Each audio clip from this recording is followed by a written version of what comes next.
Salut à tous, on se retrouve aujourd'hui pour le book haul d'octobre.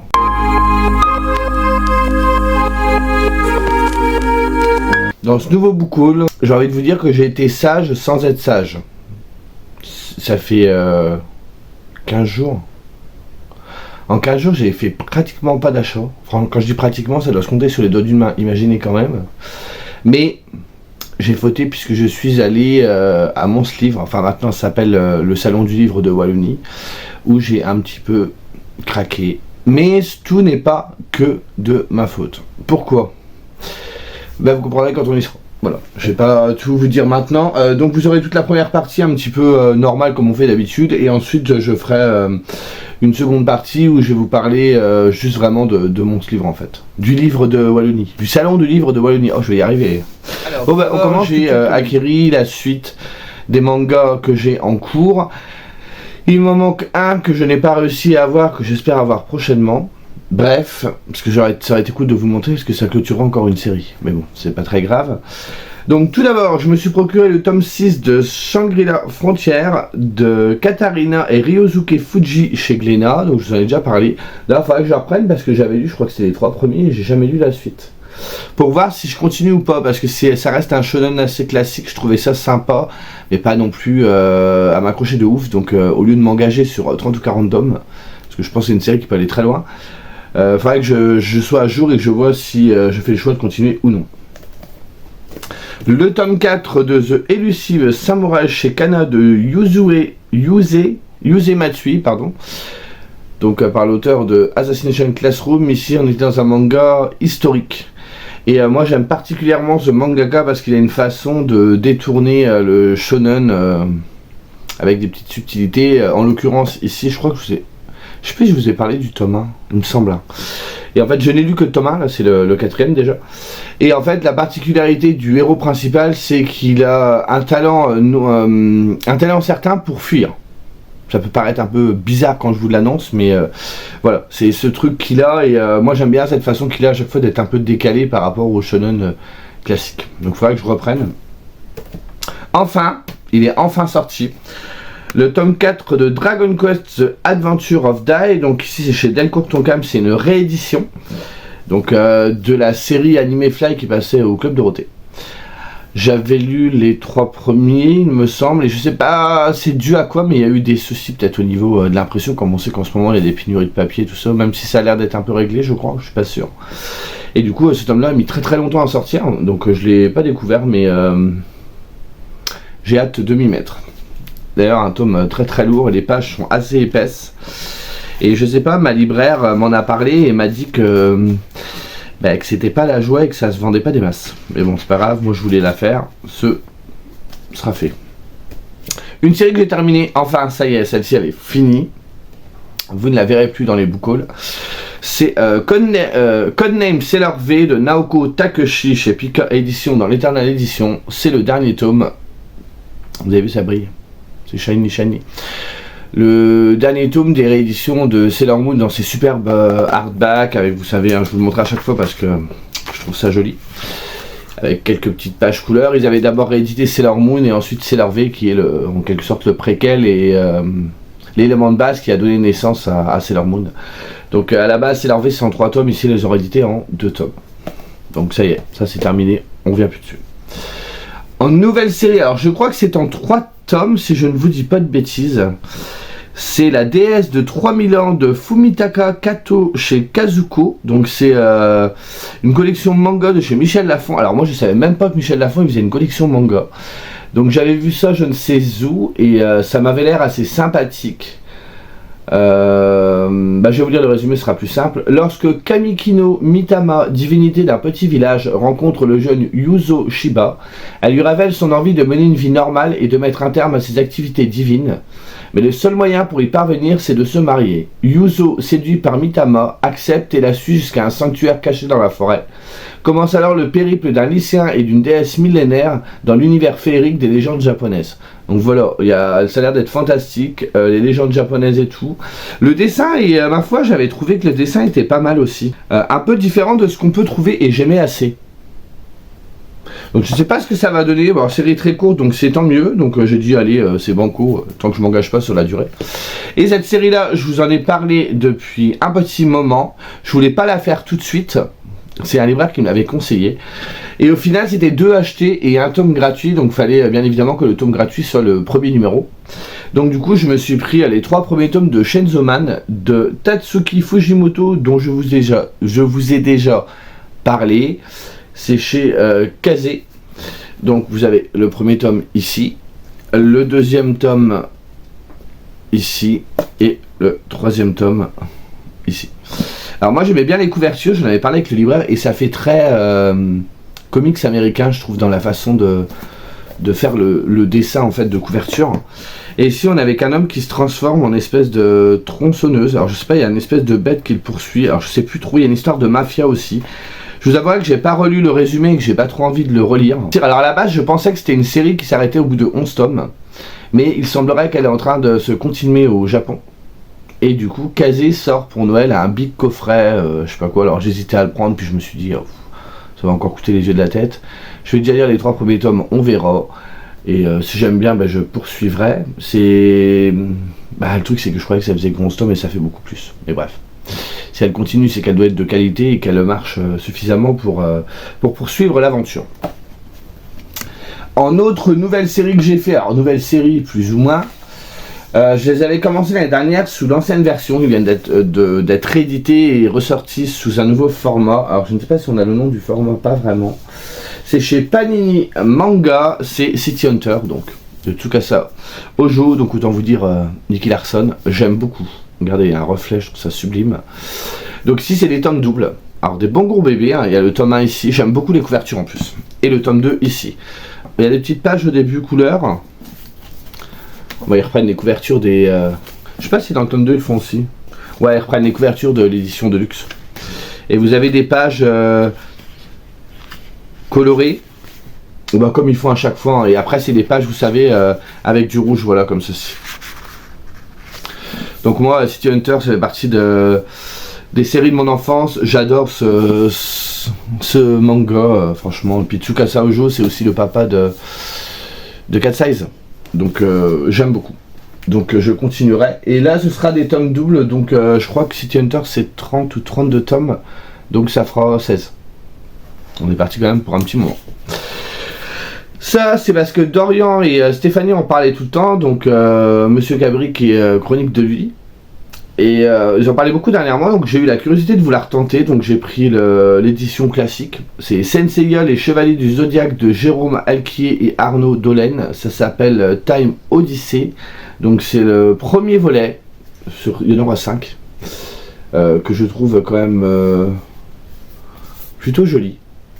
Et les planches, donc c'est français, mais regardez la qualité du dessin.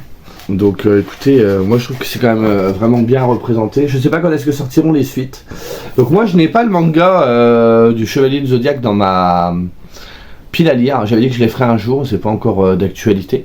Mais du coup je me suis dit une petite série comme ça peut être pas mal. Et en plus c'est une aventure inédite avec la validation de Masami Kurumada, qui vérifiait derrière qu'on ne trompe pas son œuvre originale en fait. Et du coup ça va s'inscrire un peu, je sais plus exactement, dans le circuit classique de l'histoire, dans la chronologie, pardon, le circuit classique.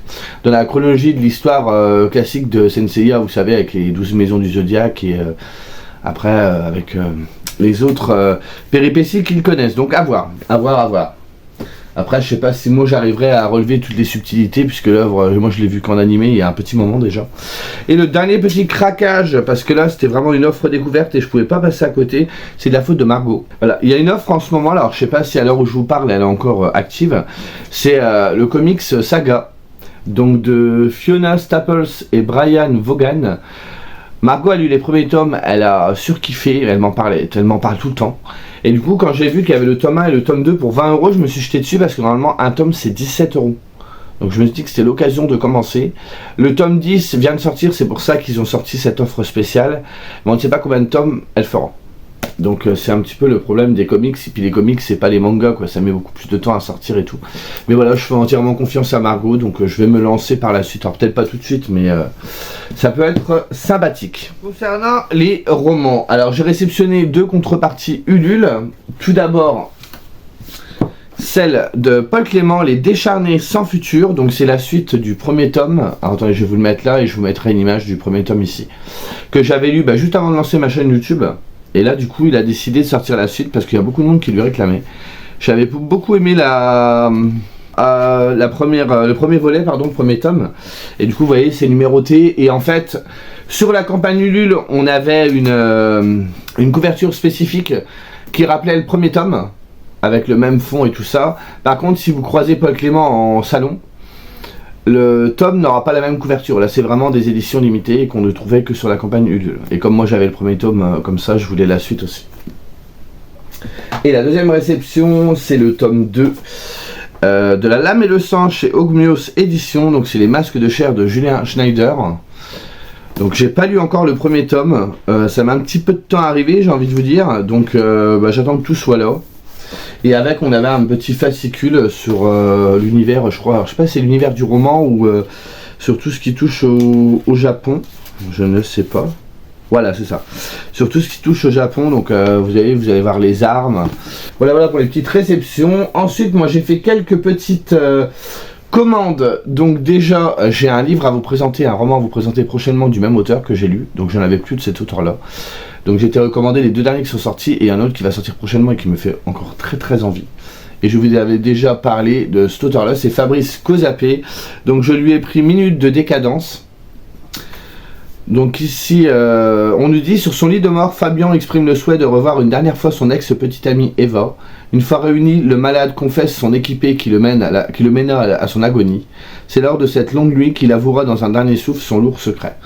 Moi je fais entièrement confiance à Fabrice, tous ses livres j'ai kiffé. Alors Fabrice il a une façon de faire, c'est qu'il sort toujours un roman, une nouvelle, un roman, une nouvelle. J'ai lu son recueil de nouvelles, la 28e nuit que j'ai adoré. Là il faut que je vous présente son autre titre qui est fondamentalement détestable, que j'ai surkiffé. On est sur un petit coup de cœur en plus.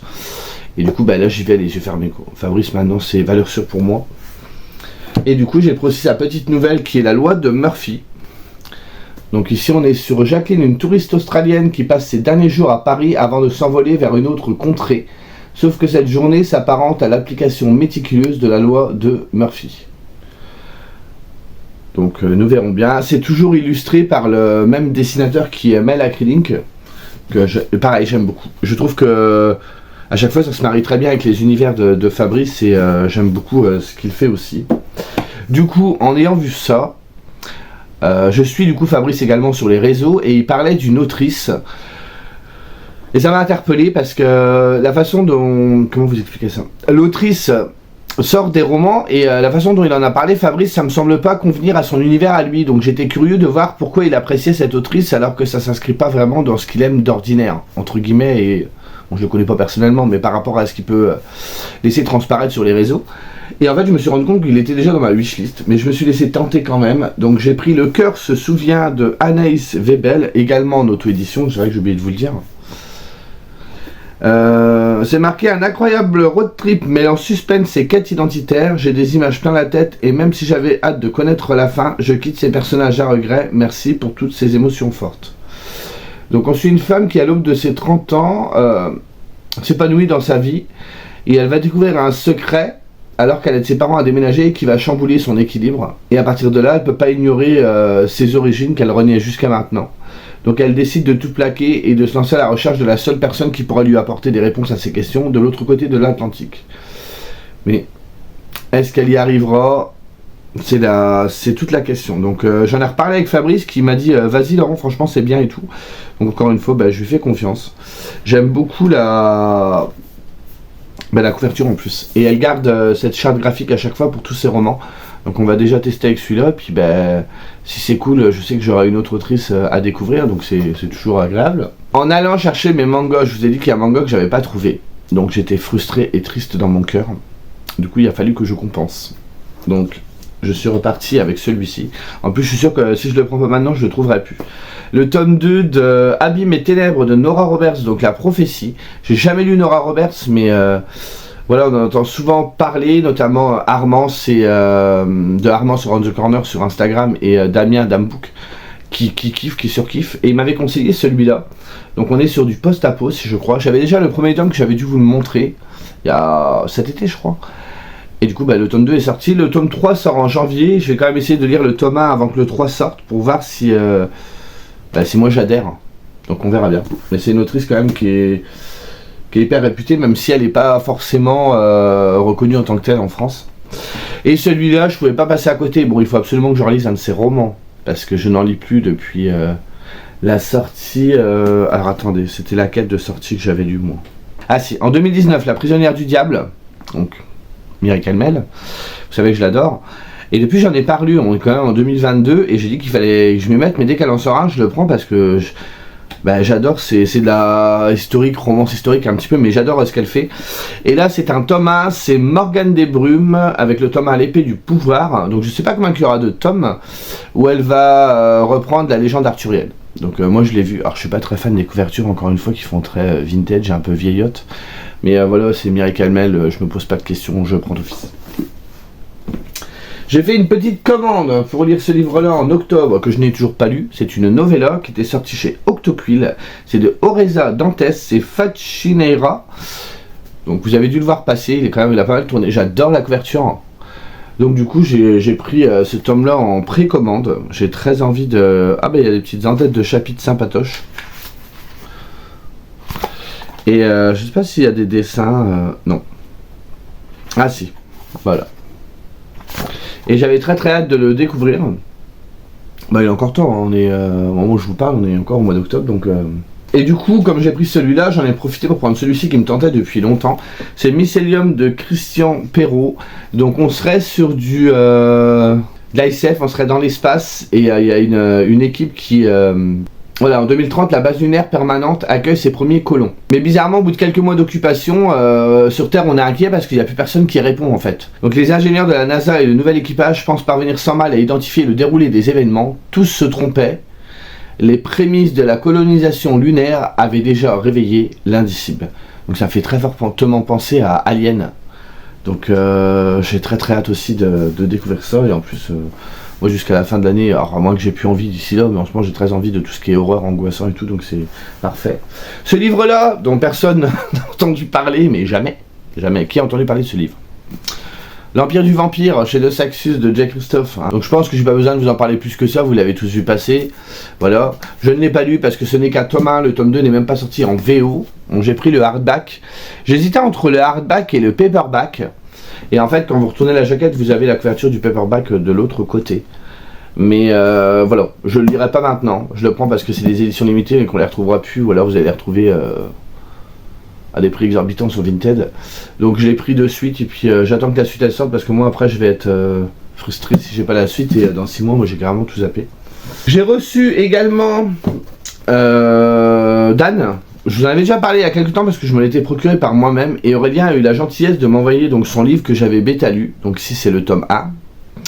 Donc je vous en ai déjà parlé plusieurs fois, donc je suis content parce que j'ai eu ma petite dédicace et tout dedans, donc c'est vraiment cool. Et du coup voilà le magnifique, il est là, faut que je le relise. Donc je le remercie encore une fois pour son envoi, c'est vraiment gentil à lui. Alors ça je vous en ai pas parlé. Il y a quelques temps, alors je ne saurais plus vous dire quand, au mois de septembre. Il y a les éditions Inceptio qui, comme tous les ans, recherchent des partenaires, donc ils font des formulaires d'inscription. On s'inscrit pour devenir chroniqueur, donc soit réceptionner des livres papier, soit des livres en e-book, comme à peu près tous les maisons d'édition font. J'ai dit je vais tester, hein, on verra bien ce que ça donne. Et j'avais honnêtement, hein, franchement, je suis honnête avec vous, j'avais vraiment aucun espoir. Et en fait j'ai été retenu. Donc je suis parti pour être partenaire 2022-2023 avec les éditions Inceptio. Je suis super heureux parce que franchement c'est une maison d'édition que j'aime beaucoup. Donc du coup c'était super cool. Et j'ai déjà reçu mon premier SP qui est Les Larmes écarlates de Lucas Tatiazim. Je l'ai déjà lu. Je l'ai déjà chroniqué sur Instagram. Je vous le chronique en vidéo bientôt. J'ai surkiffé, c'était trop bien. Et du coup je remercie encore une fois les éditions Inceptio pour l'envoi et puis pour leur confiance, hein, pour pour un an, donc je suis vraiment content d'avoir été sélectionné. Je pensais pas du tout, hein. Franchement j'étais le premier à être sur les fesses quand j'ai appris la nouvelle, donc c'est plutôt cool. Donc voilà, vous verrez régulièrement donc du coup des livres des éditions Inceptio dans les vidéos, même si vous en voyez déjà beaucoup. Et le deuxième petit SP, alors comme ça je pourrais enchaîner, oh, j'ai fait ça bien, je vous jure. C'est le cinéma hanté de Frédéric Livins, donc c'est dans la collection Quai des Cauchemars. C'est paru chez Faute de Frappe. Et celui-ci, c'est également un petit SP que m'a donné Frédéric, donc lors du salon de Mons, qui est déjà lu aussi. Je n'ai pas encore chroniqué sur Insta ni en vidéo. Ce sera fait prochainement. C'est un petit jeunesse.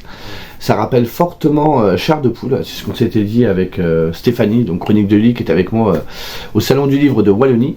Et elle m'a fait cette réflexion. Je me suis dit, c'est vrai que tu as raison, c'est un peu les mêmes coloris et tout. Donc je vous reparle de ça bientôt et je remercie donc Frédéric pour sa confiance. Donc voilà pour le book haul de base.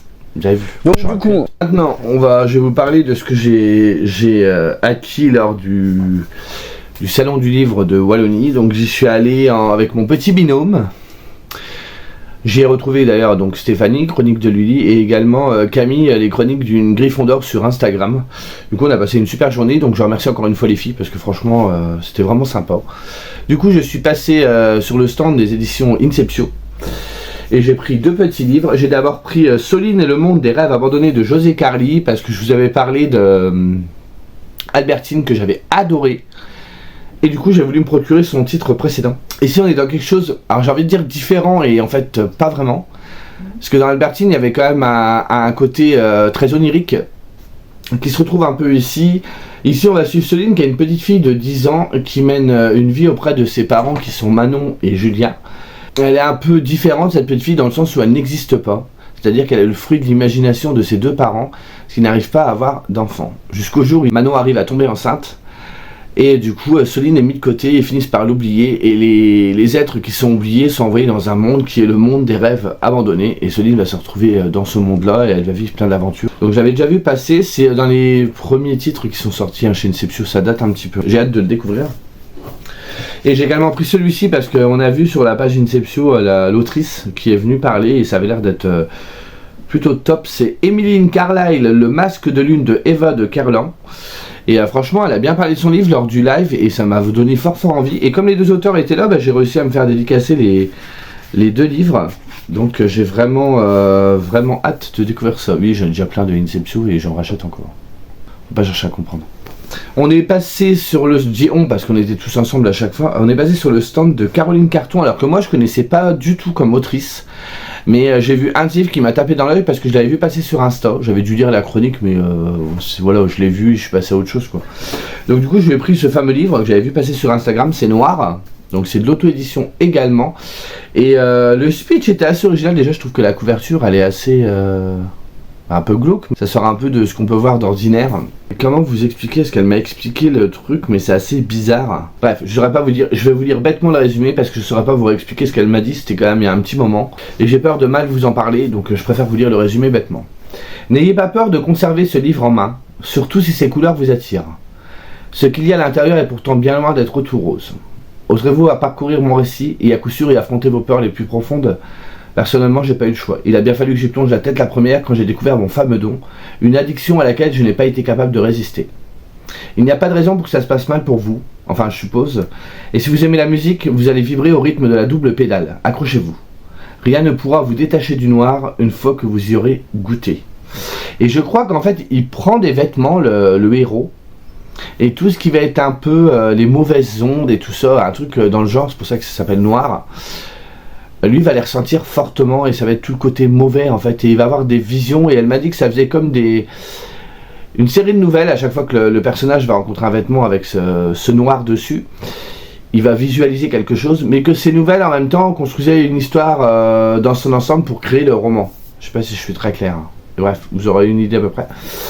Et du coup voilà, donc j'étais assez intrigué. Et j'ai pris le deuxième parce que je trouve la couverture, alors très glauque, hein, mais absolument, je sais pas, originale, singulière, je sais pas, bon ça va très bien avec la thématique du moment, hein. Créature.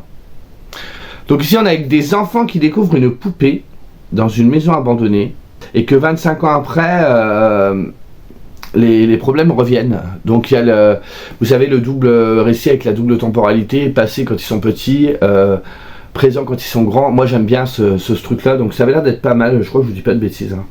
Donc c'est bien évidemment marqué sur les deux livres. Attention, certaines scènes peuvent heurter la sensibilité des plus jeunes, public averti. Donc voilà, c'est pas pour tout le monde. Je vais tenter, je sais pas si c'est vraiment glauque, si c'est angoissant ça va aller, j'espère que c'est pas trop gore. Nous verrons bien. Mais il y en avait d'autres qui m'attiraient beaucoup. Donc ça va, elle m'a filé un petit flyer, donc elle a déjà sorti 6 livres. Donc j'ai hâte de découvrir ça. Il y avait les éditions HSN, donc L'Homme sans nom. Et moi je suis reparti avec celui-ci qui me tente, qu'on a vu beaucoup passer aussi. C'est Pierre Lotté avec The Hate List. Je sais pas ce que ça donne. On est sur une histoire d'application qui te permet de tuer les gens que t'aimes pas, un truc dans le genre. C'est marqué dis-moi qui tu es, H-A-I-S, je te dirai qui tu es, E-S. Donc un techno-thriller cynique et prophétique, et vous, quelle sera votre hate list? J'ai vu de bons retours, à voir. Derrière ça, on a été voir l'auteur Bertrand Crapez, donc je vais vous parler d'ailleurs bientôt dans un point lecture, parce que j'ai lu un autre de ses livres. Et là, quand j'ai vu les couvertures, j'ai pas pu résister. Malheureusement, de toute façon, je n'ai pas de volonté. C'est une petite trilogie de fantasy. Alors, je pense que c'est de la fantasy classique, hein, qui va reprendre un peu l'histoire du roi Arthur. Donc, vous avez le tome 1 ici, l'héritier du roi Arthur. Je trouve les couvertures absolument sublimes. Ce qui est rigolo, c'est que la façon dont l'auteur nous l'a présenté était très drôle. Il m'a dit, je vous explique le début de l'histoire, ça va être très simple. Arthur, il pète son épée et en 10 minutes, le méchant est sur le trône. Voilà comment ça commence. Ah, je suis d'accord. Il dit, en gros, ça commence par la fin, quoi. Enfin, par la fin. C'est pas comme dans la fantasy traditionnelle où tu vas combattre le mal pour pas qu'il atteigne justement le plein pouvoir. Et là, en fait, dès le début, c'est le cas. C'est chez Livresse Édition. Donc ici, vous avez le tome 1. Ici, vous avez le tome 2. Je trouve les couvertures, mais sublimissimes. Alors, je sais pas de qui elles sont. Moi, je vais regarder après quand même. Je vais vous donner le nom du... Et le tome 3. Donc, du coup, je suis reparti avec les 3. Parce que je me suis dit, si j'en prends qu'un, après, il va falloir commander tout ça. L'auteur était là, il me les a tous signés. Vous voyez, ça fait une petite image comme ça, en fait, avec les 3 tomes. Je trouve ça vraiment sublime. De qui est la couverture? L'illustration est de Loïc Canavaggia. Et j'ai très hâte. J'ai très hâte de découvrir ça. Donc, et en plus, il y a une petite particularité. Regardez. Vous voyez? On voit le petit dragon qui vole. C'est très bête, mais je trouve ça super rigolo. Je sais pas s'il y a des belles en-têtes de chapitres par contre. Vous avez une belle carte. Et non, il n'y a pas d'en-tête de chapitre particulière. Donc nous verrons bien, j'avoue que je suis très intrigué. Et le livre que je dois vous présenter bientôt, que j'ai lu de Bertrand Crapez, était vraiment génial. J'ai vraiment bien rigolé. Donc il a l'air d'avoir beaucoup d'humour, donc ça peut être pas mal. Et en fait, quand on passait sur le stand Livresse Édition, si on prenait 3 livres, on en avait 2 gratuits. Donc c'était des fins de stock qu'ils avaient chez eux. Moi j'ai choisi 2 recueils de nouvelles. Alors, vous savez que maintenant les nouvelles, moi je suis assez fan. Donc il y a le recueil de nouvelles Année Nouvelle justement, de Geoffrey Claustrio et Émilie Ancio. Donc je sais pas comment il y a de nouvelles. Mais c'est marqué, tous les genres sont abordés dans ce recueil de textes courts, du dialogue au suspense, du romantique à l'effroi, en passant par l'humour et le fantastique. Les points communs, c'est la ville de Mons et l'originalité des récits. Donc il y aura 14 nouvelles à voir. Et l'autre recueil de nouvelles, c'est Nouvelle Saison. Et du coup, dedans, il y avait Frédéric Livins, donc je l'ai pris. Je crois qu'il est dedans, ouais, il est là. Et ici, nous sommes sur... Donc, ça prend la suite de celui-là qui devait être sorti l'année d'avant, c'est marqué derrière. Et encore une fois, on est dans la ville de Mons. Donc, on est sur 6 auteurs belges et français. Donc, on nous parle d'un sommeil dont il est difficile de sortir, une résurrection pas comme les autres, une forêt et une effet pas bon s'aventurer seul la nuit, un testament inattendu, une rencontre pas banale, des vampires, des chasseurs, des singes et des corbeaux. Donc écoutez, il y a de quoi faire. Et ça permet de découvrir de nouvelles plumes et de s'y intéresser plus en détail après. Donc voilà pour la première partie de mes achats. Mais ça c'était l'après-midi. Et le matin, je suis passé sur le stand de Frédéric. Parce que Frédéric, on a déjà discuté plusieurs fois sur les réseaux. Et on devait se voir avant, on n'a pas pu se voir. Mons l'année dernière, il a eu un empêchement. Il était déjà prévu sur autre chose. Du coup, là, on s'est vu cette année, donc on a passé un petit moment à discuter sur son stand. Et je lui ai pris pas mal de petites choses. Tout d'abord, je lui ai pris le miroir du damné. Donc, c'est chez Sema Édition. Donc, un beau bébé, hein, de Frédéric Livins et de J.B. Leblanc. Donc, c'est un roman à 4 mains. Ici, on est sur qui est cet assassin particulièrement retors qui ne laisse aucune trace et semble connaître parfaitement ses victimes. Et je sais pas, il y a une histoire aussi avec un miroir qui rend fou, quelque chose comme ça, c'est ce que m'a dit Frédéric. Donc celui-là, je veux le lire depuis un bon moment. Donc voilà, ce sera chose faite prochainement. 2 petits bébés, je trouve, qui sont d'une beauté, qui rappellent fortement les pulps des années d'antan aux États-Unis, et je trouve ça sublime. Et il est temps que je me les procure parce que malheureusement la maison d'édition Sema va fermer. Donc du coup tous les livres, les auteurs vont récupérer leurs droits et vont être édités ailleurs. Mais du coup là, quand vous allez voir la beauté, donc on est sur des nouvelles. Regardez-moi ça. C'est la chaîne qui a Hatsumi. C'est The Dark Gates of Madness, donc de Graham Masterton, Frédéric Livins et Christophe Huet. Je trouve ça, franchement, le détail, vous voyez, le livre fait abîmer. Et vous avez également, alors c'est peut-être sur l'autre, ça doit pas être sur celui-là. Voilà, vous avez des petits dessins comme ça, et vous avez des petites en-têtes de chapitres plutôt sympathiques. Mais je trouve l'objet livre sublime. Si, on a des petites images bien lugubres. Donc écoutez, alors je vais pas me spoiler tout, mais ça m'a l'air bien sympatoche. Donc ici, on parle de la folie, donc j'adore. Avez-vous déjà plongé en son sein dans ses plus abjectes profondeurs? Ces histoires réservées à un public averti sont brillamment illustrées par Christophe Huet, qui a donné vie aux mots à travers des tableaux propres à vous faire toucher du doigt l'aversion engendrée par le caractère extrême de certains récits. 6 textes pulp, d'ailleurs c'est ce que je vous disais, hommage à l'ancienne littérature horrifique, donc de Graham Masterton et de Frédéric Livins. Donc ça donne fortement envie. Et le deuxième, c'est celui-ci. Là, c'est The Dark Gates of Terror. Donc l'autre, c'était Madness, c'était la folie. Là, on va être sur la terreur. Encore une fois, c'est 6 récits illustrés. Là, c'est seulement Frédéric. Mais il y a toujours Christophe Huet qui est là pour illustrer. Écoutez, qu'est-ce que vous voulez que je vous dise? J'aime pas les araignées. Celle-là, elle me paraît pas très sympathique. Mais encore une fois, regardez le travail éditorial, c'est absolument sublime. Donc je vous montre quelques petites images aussi. Encore une fois, hein, plutôt sympatoche. Voilà. Donc moi je trouve que c'est des petites pépites ces livres. Je lui ai pris également Les Initiés, donc de Frédéric Livins, mais également de Sébastien Prudhomme Asnard. On est toujours chez Sema Édition. Ici c'est la collection C'est Malsain, mais il y a toujours des petits jeux de mots. Et là on est dans un lieu dit et tous les 25 ans il y a des enfants qui disparaissent dans des circonstances mystérieuses, et tous les 25 ans des corps adolescents atrocement mutilés ils sont retrouvés. Donc on n'est pas dans du feel good, hein. Et voilà, il est tout petit, hein, et celui-là j'avais déjà entendu parler, donc il me tentait fortement. On voit la petite silhouette derrière aussi. Et je lui ai pris également Suture, donc ici c'est chez les éditions Elixiria. Donc c'est également un recueil de nouvelles. J'adore la couverture, en plus j'ai eu l'aimant que j'ai mis sur mon frigo, parce que j'adore les aimants. Donc je sais pas si c'est vraiment son dernier écrit, il y a 23 nouvelles. Moi j'avais lu son précédent Entrée, que je vous avais d'ailleurs chroniqué sur la chaîne. Je vous remets la couverture là. Et j'ai hâte de découvrir celui-ci, j'aime beaucoup la couverture. Enfin j'aime beaucoup, vous m'avez compris. Et également cette anthologie, c'est chez Armada, donc je connais pas du tout. Qui réunit également 10 auteurs. Il y a Frédéric Livins dedans, forcément. Il y a également Alexandre Rattel, je vous en avais déjà parlé. Il a écrit des nouvelles de zombies. J'avais dû vous les montrer dans un book haul, mais je les ai toujours pas découvertes encore. Donc ici la thématique ça va être le freak show, avec une petite anthologie fort sympathique, un petit livre à rabat, donc c'est toujours appréciable. Et ensuite Frédéric m'a fait quelques petits cadeaux, même trop, donc je le remercie encore 1000 fois. Franchement c'était une rencontre super sympa. Frédéric il est venu discuter avec nous, on a parlé de plein de petites choses. Alors celui-là il m'a dit 2 mots, il me l'a vendu de ouf en 30 secondes. L'Amérique de l'étrange, les enquêtes de Spook et Newton de Delphine Schmitz. Donc toujours dans la même maison d'édition. Et il m'a dit Laurent, celui-là j'ai pensé à toi, c'est un croisement entre le western et X-Files. Il a fini sa phrase, je fais c'est banco. Franchement il a l'air, celui-là me tente beaucoup depuis que je l'ai, j'ai vraiment très envie de le lire. Alors je sais pas quand est-ce que je vais m'y mettre, mais franchement le croisement entre le western et X-Files, qui est une de mes séries préférées, j'ai vraiment hâte.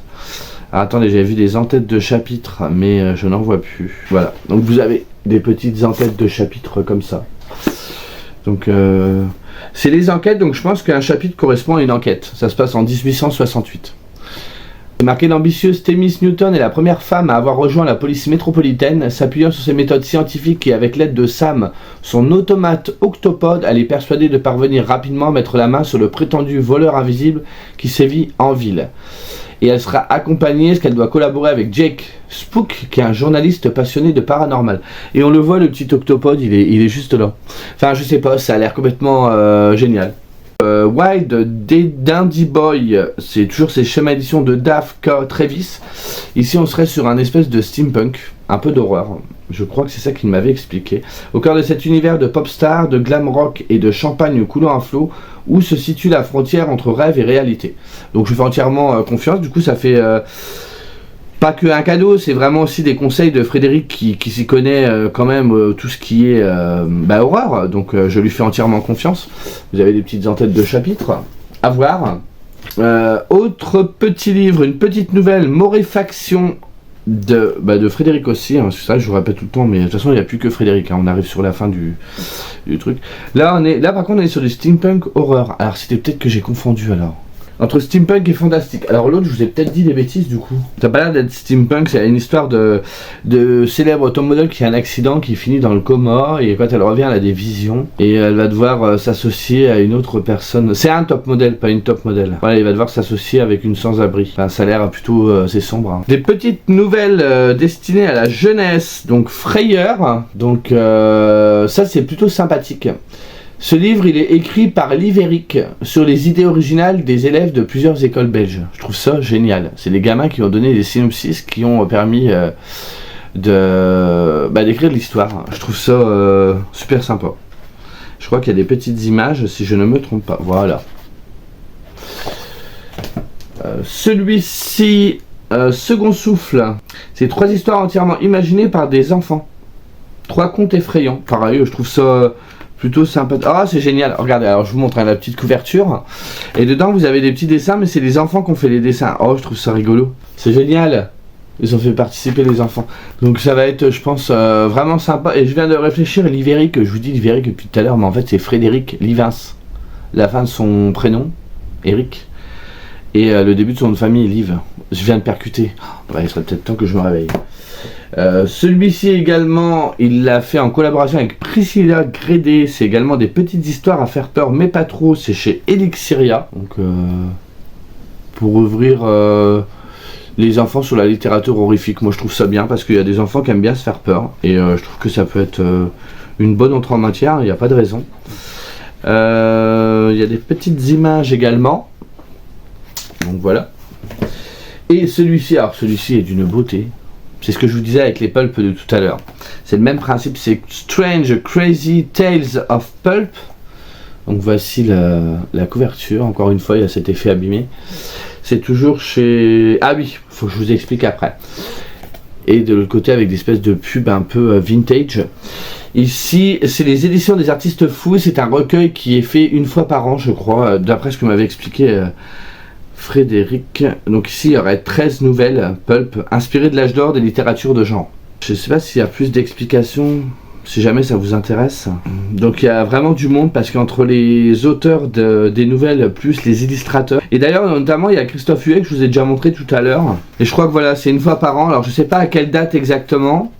Mais je trouvais l'idée vraiment sympatoche. Par contre, ce que je ne comprends... Voilà, vous avez ça, c'est ce que je vous expliquais. À chaque nouvelle, vous avez une jaquette comme si vous étiez sur un vrai pulp. Et je trouve ça absolument formidable. Ça habille le livre d'une façon géniale. Alors là, on est sur un livre vraiment, quand je vous dis grand format, voilà, à côté, celui-là, il est petit. Hein. Vous voyez le genre? Bref, alors... Voilà, pour cette épopée en Belgique qui était, comme je vous dis, fort sympathique, Frédéric a été plus que généreux. Alors moi j'avais juste fait le tour le matin, j'avais déjà le sac à dos blindé. Donc vous voyez que là, s'il y en a plus qu'il ne faut, c'est pas de ma faute. Bref, j'ai hâte de découvrir du coup Frédéric dans d'autres, notamment des nouvelles, dans son roman et tout. J'ai vraiment hâte de découvrir tout ça. Donc c'est un mois qui a encore été plutôt chargé, il va falloir que je lise un peu plus parce qu'il faut que je fasse de la place, parce que je ne sais plus où ranger tout ça. Enfin bref, j'espère que ça vous aura plu, j'ai beaucoup parlé. S'il y a quelque chose, comme d'habitude, hein, qui vous intéresse plus que d'autres, qu'il vous faut des renseignements, n'hésitez pas. Je le dis pas assez souvent, mais je vais le dire aujourd'hui. Vous savez qu'en barre d'infos, je vous remets tous les titres que je vous ai présentés dans l'ordre de la vidéo, avec le nom de l'auteur, si jamais il y a un titre spécifique qui vous intéresse et que vous voulez aller le commander ou aller vous renseigner plus sur le sujet. Sur ce, moi je vous dis à plus tard. Salut.